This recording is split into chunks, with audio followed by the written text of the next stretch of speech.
And yeah, this chart pretty much says it all. Look, small talk isn't evil. It's a social tool. It gets things started. But if your conversations never leave the orbit of the weather or traffic or what happened over the weekend, it points to what psychologists call a low need for cognition. It's not about being an introvert or an extrovert. It's about a lack of curiosity. It's choosing filler over substance. Smart minds crave new ideas. And this brings us to the fear of silence. You know people like this. Maybe it's even you. They can't stand being in a quiet room. The TV has to be on, or music, or a podcast, anything. This constant need for distraction is often just a way to avoid being alone with your own mind, but intelligent minds use that quiet time. They use solitude to reflect, to connect ideas, to solve problems. If you can't sit by yourself for 10 minutes without reaching for your phone, it's not a sign you're social. It's a sign you're avoiding something. Okay, moving on to our third section. And this is where things get really subtle, because we're talking about the ego's blind spots. This is the trap where the very act of thinking you're smart actually stops you from learning and makes you act the opposite. We have all met this person, right? The loudest one in the room. They speak with this unshakable certainty. They interrupt everybody, and they love to explain things they clearly don't understand. But if you actually listen to what they're saying, there's just nothing there. It's a classic case of the ego getting in the way of actual intelligence. And of course, psychologists have a name for this, the Dunning-Kruger effect. In simple terms, it's when the people who know the least are the most confident that they know the most. Real intelligence looks totally different. It has the quiet confidence to say the three most important words, I don't know. And then it has the curiosity to ask questions. Fake intelligence just turns up the volume to hide its insecurity.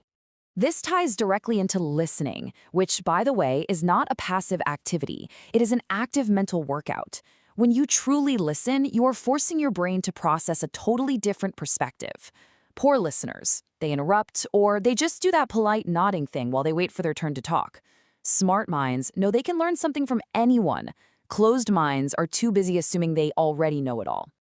And that leads right to this, rigid thinking. You've definitely heard it before. Ugh, that's a dumb idea.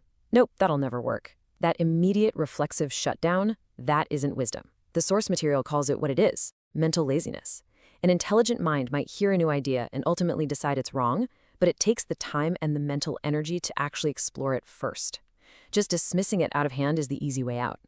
So, after going through all these traps and bad habits, let's finally get to the most important part, rewiring for intelligence. Because here's the good news. None of this is a life sentence. These are just habits, they are choices, and any choice can be changed. And this right here is the biggest takeaway of all.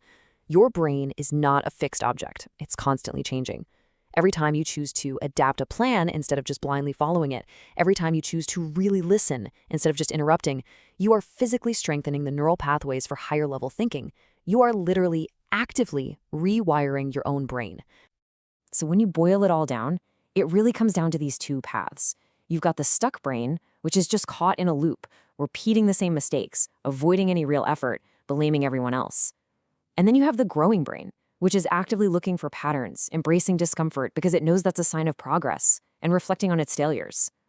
The choice between these two, it's made in those tiny little habits every single day.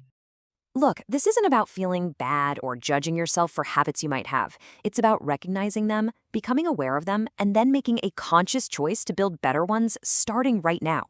So the only real question left is, which one are you going to start with?